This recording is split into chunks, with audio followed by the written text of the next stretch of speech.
Dear student, myself Kiranja, lecturer VPMP Polytechnic Gandhinagar. I am again here with my new presentation from the subject Java Programming. Code of the subject is 3350703 and this code belongs to the GTU Diploma section. The topic that I am going to take here is difference between POP and OOP, basic feature of OOP. The unit from which this topic is, the unit 1 is Introduction to Java. Now we will see the objective. Objective of this video is difference between procedure oriented programming and object oriented programming, that is difference between POP and OOP, then basics of OOP. 1.7 we will see in my next consecutive video how to compile and run a simple hello world program. Now about the introduction, that is we are going to introduce about OOP and POP. Now what is POP first? The POP is nothing but it is procedural oriented programming language. So many of the earlier languages like C, Fortran, COBOL, Pascal, they are all based on procedure oriented language, and that's why they all are category of POP. It deals with, so POP actually deals with the programs and functions. Here the programs are divided into functions and data is global. It means the data can move from one function to another function very easily. So the first one is POP, and to overcome the pitfalls of POP, there is another language like C++ and Java. C++ and Java, they follows completely the approach of OOP, that is object oriented programming. So what are the concepts of OOP? Concepts of OOP are class, object, abstraction, encapsulation, polymorphism, inheritance, and many more are there. But we will see this one. So Java is truly object-oriented programming language which follows the concept of OOP. Means what concept? Class, object, abstraction, encapsulation, polymorphism, inheritance, etc. Now, what is the difference between POP and OOP? Here the first column is POP and the other one is OOP. So the first point is, here the main program, it is divided into small parts, that is called function. When we are talking about the procedure oriented programming, here the main program, it is divided into many number of small parts, that is called function. Functions are nothing but it is clubbing or collection of group of instruction. Here when we are talking about object oriented programming, here the program is divided into parts called object. So the basic difference is, in when we are talking about POP, the program is divided into functions and subfunction, and when we are talking about OOP, the program is divided into small parts, that is called object. Second, importance is not given to data but to functions as well as sequence of actions to be done. So when we are talking about the POP, that is procedure oriented programming language, here the importance is not given to data, but here the importance is given to procedures or functions as well as the sequence of actions like inputting, calculating and outputting. But when we are talking about OOP, the importance is given to the data irrespective of functions. Here the importance is given to data. Please remind, here the importance is given to data in OOP, and when we are talking about POP, here the importance is given to functions or procedure. So here when we are talking about OOP, importance is given to the data rather than procedures or functions, because it works as a real world. Because here when we are working with object oriented programming in C language, we are actually working with the real time environment. So third point from the POP is, POP follows top down approach. As I mentioned, here the main program approach is from top to bottom. It means main program is divided into number of subfunctions. When we are talking about object oriented programming, just now I said here the critical element is data. So everything is based upon data, and from bottom to top it follows the approach. Next point is, POP does not have any access specifier. Access specifier is not there in procedure oriented programming languages when we are talking about C, Fortran, Pascal, COBOL. But when we are talking about OOP, they are having access specifier, and the name is public, private and protected, that we will see later. In POP, data can move freely from function to function in the system. As I said, key procedure oriented programming, here the sensitivity of data is not there. So any data can move from one function to another function. So it becomes very difficult for the program from where the data has been come. So, but when we are talking about object-oriented programming, in OOP, objects can move and communicate with each other through member function. Here data directly cannot move from one function to another. So, in what happens in OOP here, when we are talking about the data, objects can move and communicate with each other through member function. Here the objects are moving and communicating with each other through member function. But here what happens, data can be easily moving from one function to another function without any obstacle. But here it is not possible. So sixth is, to add new data and function POP is not so easy. So you cannot update very easily in case of POP, but it is very easy in OOP. You can add new data and function. When we are talking about the seventh feature in POP, most function uses global data for sharing that can be accessed freely from function to function in the system. So most of the function they are using global variable data, and it shares from one function to another function very easily. And that's why I said now there is safety as well as security is very less there, as data can move very easily from one function to another. That you cannot get in OOP.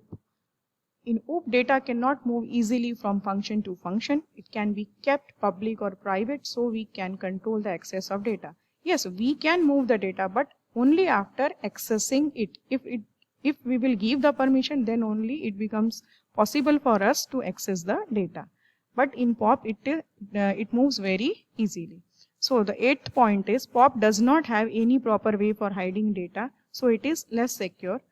So it is less secure because we are not having data hiding feature, but OOP is having the data hiding, so provides more security. Ninth point, in POP, overloading is not possible. Overloading we will see in Java language in our next topic, means coming topic.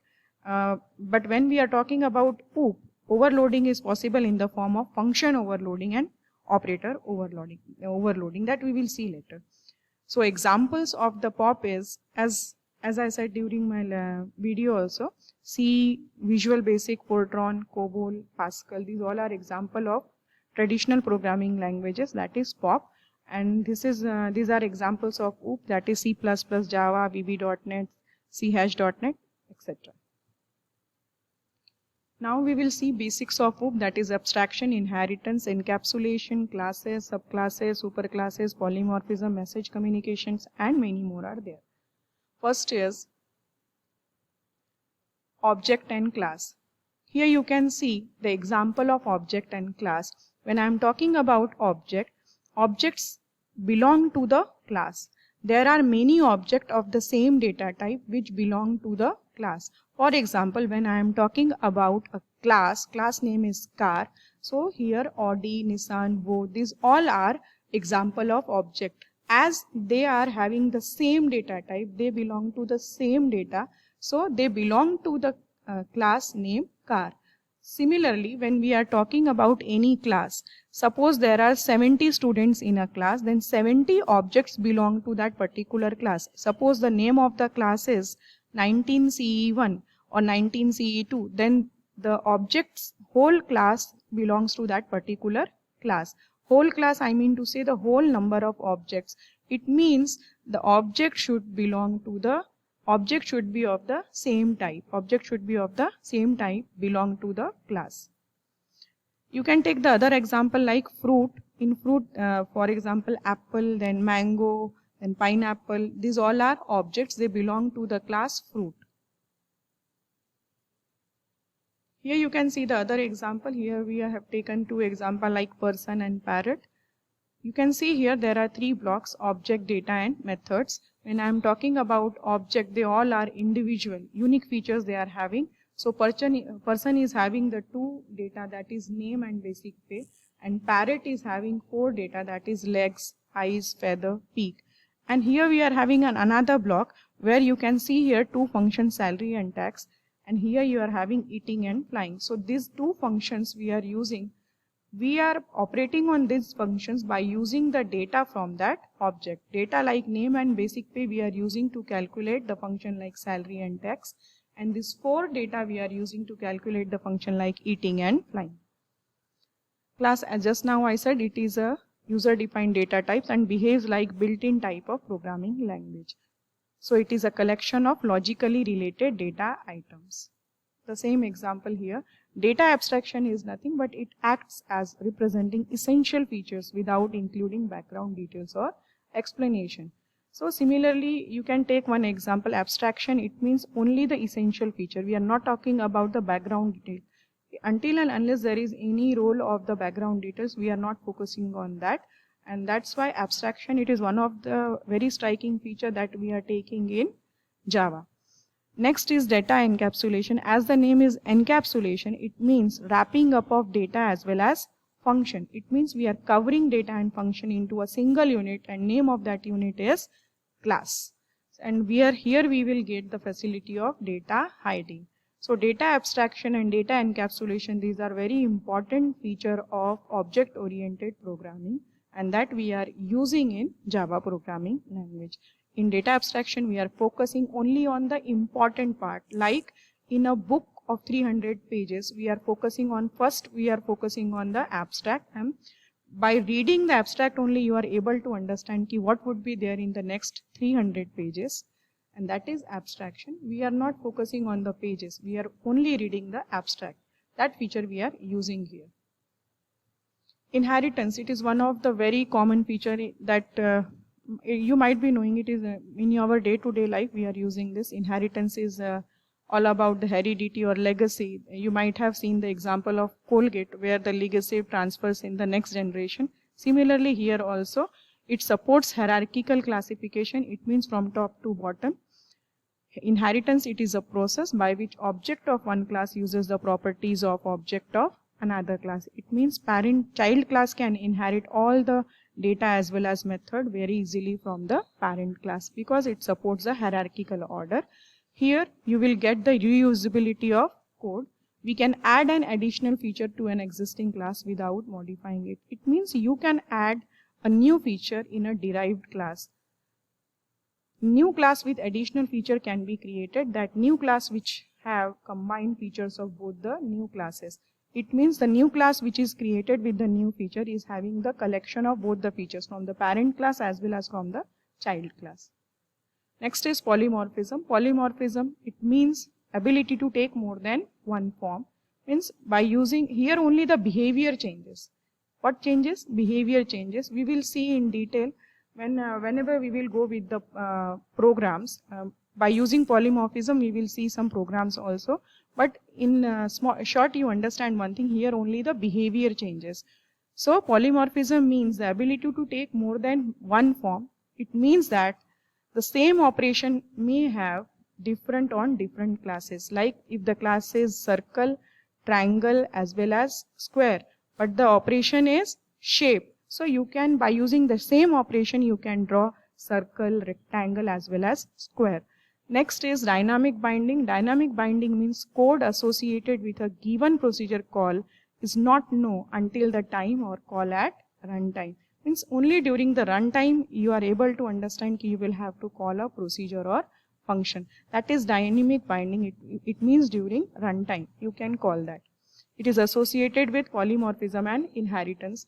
And this feature is about message communication. As the name is message communicate, and we are dealing with object-oriented programming. So here everything is between the object.